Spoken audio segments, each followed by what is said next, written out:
au nom du Seigneur, celui qui vient. Alléluia.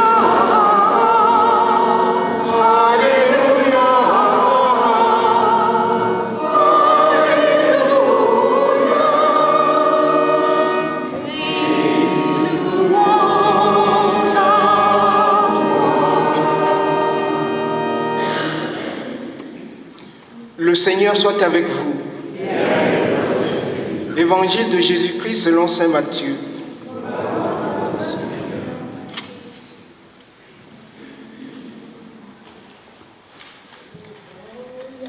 Jésus parlait à ses disciples de sa venue. Quand le Fils de l'homme viendra dans sa gloire et tous les anges avec lui, alors il siégera sur son trône de gloire. Toutes les nations seront rassemblées devant lui.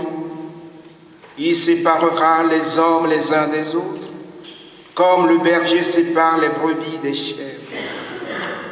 Il placera les brebis à sa droite et les chèvres à sa gauche.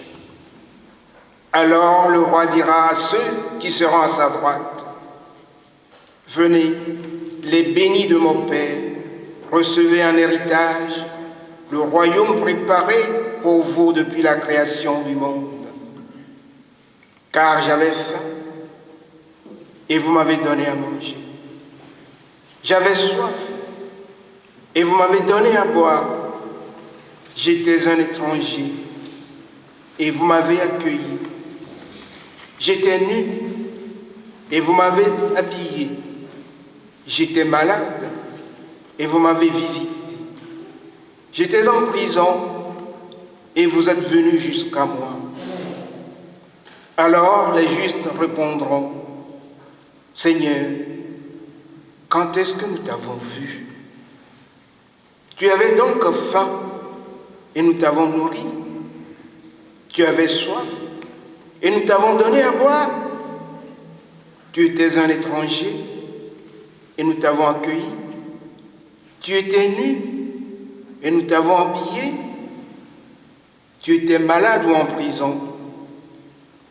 Quand sommes-nous venus jusqu'à toi? »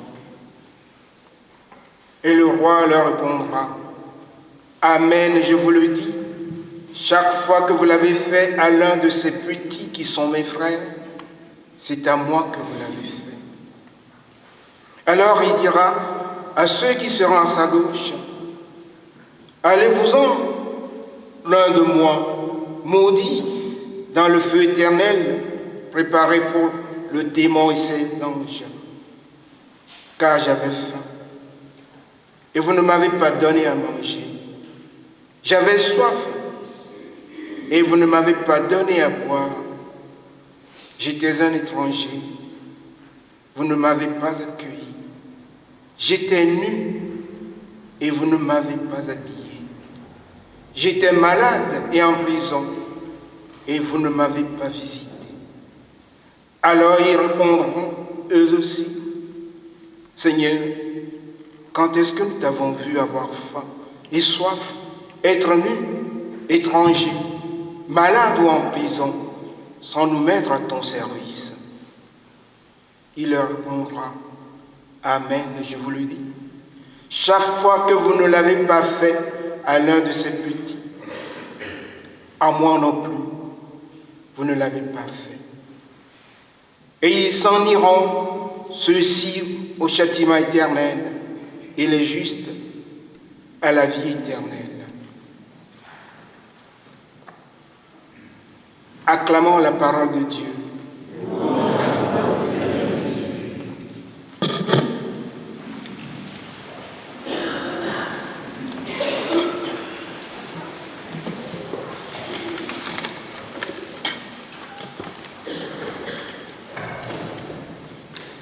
Selon le calendrier propre à l'Église catholique, le dernier dimanche de l'année liturgique est consacré à la fête du Christ roi, roi de l'univers. Pour nous, les chrétiens, cette fête constitue en quelque sorte un résumé de notre foi, puisqu'elle célèbre, selon selon les mots de notre credo. Le Christ Jésus exalté dans la gloire sans fin viendra juger les vivants et les morts. Cette fête a été instituée en 1925 par le pape Pie XI en réaction contre les excès du laïcisme moderne qui annonçait l'arrivée de la fin de l'Église et l'inutilité de la religion. Il voulait, face à la prétention d'une humanité sans Dieu, rappeler aussi bien aux croyants qu'aux non-croyants qu'au-delà de l'homme et de son arrogance, il y a un Dieu créateur et sauveur à qui l'humanité un jour devra rendre des comptes. Mais il faut reconnaître que cette fête présente quelques ambiguïtés. Elle est souvent mal comprise parce que dans notre langage, la royauté est toujours associée à l'idée de prestige, de pouvoir, de domination, d'autorité et parfois, hélas, de conquête et de violence. Au temps du Christ, nous le savons, lui-même a été victime de ce malentendu, alors qu'il n'avait jamais rêvé d'une armée, ni de palais, ni de glaive, ni de couronne. Les autorités politiques et religieuses de son temps, jaloux de leur pouvoir, se sont entendus pour l'éliminer parce qu'il présentait pour eux un réel danger, une menace. C'était un vrai concurrent pour eux. Cette même méfiance a toujours accompagné l'Église tout au long de son histoire. On la soupçonne d'être une puissance que l'on courtoise, que l'on courtise ou que l'on combat selon les circonstances et les intérêts du moment. Pour cette raison, la fête du Christ roi pourrait apparaître comme un cri de triomphe de l'Église ou une volonté de domination sur les non-croyants. Mais alors, comment l'Église doit-elle comprendre la royauté du Christ? Quelle conscience doit-elle avoir elle-même de sa mission au cœur de ce monde qui tantôt l'adule et tantôt la rejette? Et c'est à cette question que répond la liturgie de ce jour en nous proposant l'évangile du jugement dernier. Tout d'abord, nous pouvons faire sur cette fête une première observation. C'est que le règne du Christ commence précisément au moment où les autres règnes se déclinent et s'effondrent. C'est à la fin des temps, alors que toutes les puissances du monde retournent au néant qui les a vus naître, qu'est proclamée la royauté du Christ.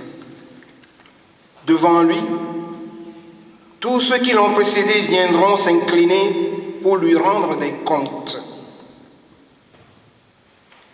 Le Christ n'est donc pas le concurrent d'une puissance passagère ou d'une autorité quelconque. Le Christ est roi de toute éternité et pour toute l'éternité. La deuxième remarque importante est que cet évangile souligne que le Christ, roi de l'univers, s'identifie aux plus démunis. C'est en eux qu'il veut que nous trouvions ces insignes royaux. Il ne veut pas être reconnu dans le faste ou la splendeur triomphante des palais, mais dans l'humilité débordante des personnes abandonnées. Le plus étonnant dans ce récit, c'est que le jugement ne se fait pas sur la base des péchés par action, mais par des péchés par omission. Ce sont les faits qui justifient ou qui condamnent ceux qui ont aidé le Christ ou l'ont méprisé dans les rejetés de la terre.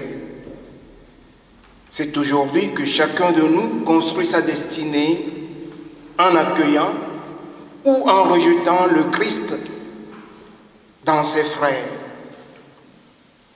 L'étonnement des rejetés devant le verdict du roi montre que bien souvent, nous sommes inconscients des conséquences de nos actes. Mais cela ne constitue pas une excuse. L'amour du prochain, comme l'indifférence devant la souffrance des autres, est une réalité inscrite dans le cœur de tout homme. Pas d'autre jugement que celui de l'amour. C'est l'amour effectif qui inspire nos actions aujourd'hui, qui décidera de notre destinée éternelle. Au soir de notre vie, disait Saint Jean de la Croix, nous serons jugés sur l'amour, non pas sur l'amour qui se contente des mots, mais sur celui qui se manifeste sur des actes. Chacun doit se sentir responsable de ses frères, qui pourraient dire en ce jour, témoigner en ce jour, oui, j'avais faim. Et tu as créé un organisme ou un comité pour discuter du problème de la faim. J'étais en prison. Et tu as prié pour moi, pour ma libération. J'étais sans papier. Et tu m'as aidé. J'étais nu. Et tu as fait des exposés ou des conférences sur la nécessité de s'habiller. Ou bien j'étais seul et tu m'as abandonné à mon sort. Et pourtant, tu avais l'air sain et si proche de Dieu. Mais moi, je suis resté dans ma misère. On pourrait se poser 1001 questions. Et si le jugement à la fin des temps doit se faire uniquement par rapport à l'amour, à quoi sert alors la foi?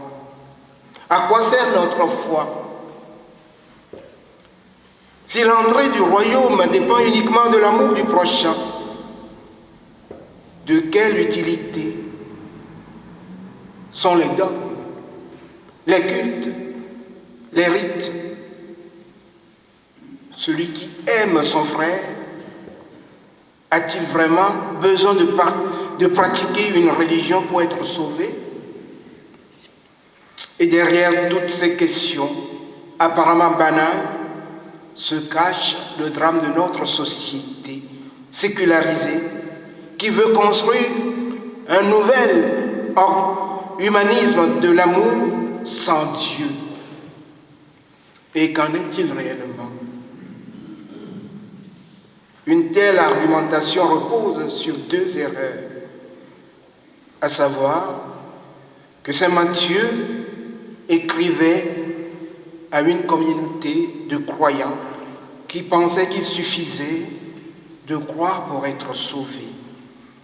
À ceux-ci, il voulait rappeler que la foi doit se traduire dans la vie concrète par des actes d'amour envers le prochain.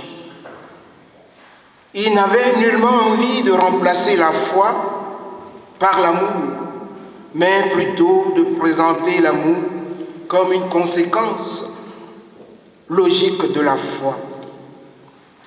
La deuxième erreur,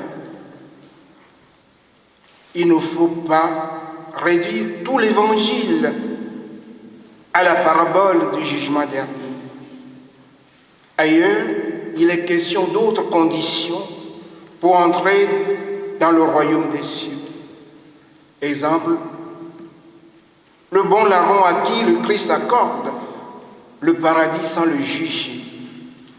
Dans d'autres passages, le Christ déclare « Qui croit en moi, même s'il meurt, vivra. » Et par le baptême. À Nicodème, il disait « À moins de naître de nouveau, nul ne peut voir le royaume de Dieu. Qui mange ma chair et boit mon sang à la vie éternelle, et je le ressusciterai le dernier jour. » Et les béatitudes. Heureux ceux qui ont faim, heureux ceux qui sont persécutés, et verront le royaume de Dieu. Dieu a multiplié en faveur des hommes les possibilités du salut. L'amour demeure cependant la condition essentielle d'accès au royaume, et la foi privilégie le moyen pour atteindre ce but. Celui qui croit connaît le chemin et reçoit la force nécessaire pour le parcourir. Il reçoit en germe le salut et est assuré de la promesse du Christ, pourvu qu'il mette l'amour au centre de tout. Amen.